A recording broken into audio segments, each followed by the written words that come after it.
Alright, so this video is going to be a collection of reviews for all of the Giallo film directed by Umberto Lenzi. If you're unfamiliar, he is an Italian director. His 1972 movie, I believe The Man from the East River, was the one that started the whole cannibal craze back in Italy. So I was watching a couple of his movies on Shudder. There's some on YouTube, and I was going to review one or a couple, but I was like, no, let's review all of them in one video. So I'm going to go not in the order that he made them, but in the order that I watched them. I don't have my notes on me, but whatever. The first one is Knife of Ice, starring Carol Baker. She plays a woman staying at this house, and there's like a sex fiend cultist on the loose. Now, this was the first movie that gave me a rude awakening because at this point, I've only watched Dario Argento movies, and I thought that all Giallo were like that. But Giallo isn't just slasher movies or serial killer movies. It's a subgenre of any type of crime thriller film. I didn't know this. So it can be like super stylish and violent, but it could also be like a psychological thriller or a crime thriller about fraud. Or, so it's like a whole subgenre of crime films. And some of them have slasher elements, psychological thriller elements, or just crime elements. So a Giallo film could have no murders, or could have one, or just, So I didn't know that. So Knife of Ice is a pretty boring movie. Carol Baker plays a woman who's being stalked by this sex fiend cultist guy.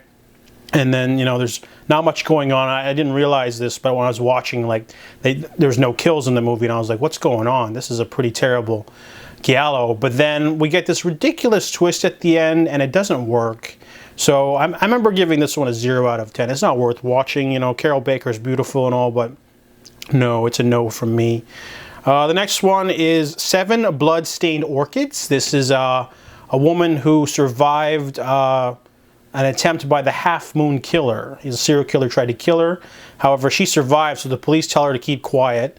And while the guy goes after these other women, they don't know why. It has something to do with the Half Moon Pendant. And so her and her, I guess her boyfriend or someone, decide to investigate. This one's really thrilling, has a great finale, really good kills. I like the whole concept of the killer thing. I remember giving this one maybe like a 7 out of 10. So the next one is Eyeball. This is the last one that he directed. This one's more my speed. This is a serial killer one about a tourist group going on a trip to Italy. And the one girl is the mistress of a man. And he shows up because people start getting killed and their eye ripped out. And he's trying to figure out why, because, his mistress is in danger. And then people are getting killed in very violent ways. There's some really inventive kills involving the eyeball. The twist is pretty good, and the ending is actually really wholesome. This is actually one of the stronger ones I liked. It was pretty violent, pretty enjoyable. I would give Eyeball a 7.5 out of 10. All right, so now we get into the weird ones. So Spasmo, yeah, this is a weird one. I don't even remember. I had trouble with the plot. It had something to do with like a brother with schizophrenia and his other brother trying to trick him out of the family fortune. Yeah, I can't give this one a rating because I don't remember. I couldn't follow it. It probably another 0 out of 10 for me. I couldn't follow it at all. Okay, here we go. The last 3. Paranoia, also known as Orgasmo. This is another Carol Baker one where she plays a woman who's really rich, and she lives alone in this mansion with her staff. However, she invites a mechanic to sort of stay with her and be like her lover. And I believe she inherits a whole bunch of money. However, we find out that the man has some more... it's a misery situation. He invites his sister up to the house, and then they get all the staff fired, and then they keep her there drugged up and full of alcohol. She can't escape, and they're using her for money. And it's a pretty weird movie, a little infuriating, but overall it's a pretty interesting movie still. It's one of those, lower budget, one location Giallo films, so I give Paranoia a 5 out of 10, simply because, it doesn't do a lot with its concept. Then we got So Sweet, So Perverse. This is one of the last ones I watched. Oh, this one. This one's supposed to be a sort of homage to Les Diaboliques.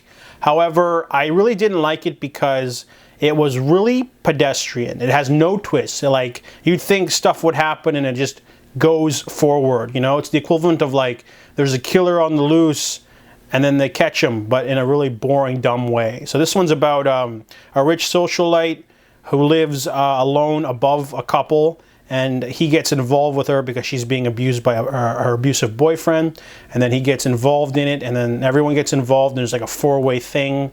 Yeah, this one wasn't very good either. I do like, Carol Baker, but the plot was just so pedestrian. So I'd give So Sweet, So Perverse a 4 out of 10. And then the last one we have is A Quiet Place to Kill.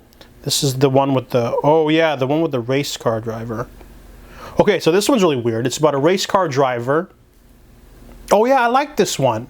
Okay, so this one is about a race car driver. She divorced this man. However, she needs money, so the new wife offers her money, but then she gives her a proposition. They want to kill the husband and get his money. So they go on a boating trip. However, it does not go right, and the whole movie's pretty good, except for the ending. The ending's really contrived. It makes no sense. But the whole lead up to that is pretty good. There's this whole angle going on with the stepdaughter trying to like investigate them and stuff. So this one was okay, except for the ending. The ending was crap. But it's still interesting to get to that moment. So I give A Quiet Place to Kill a 6 out of 10.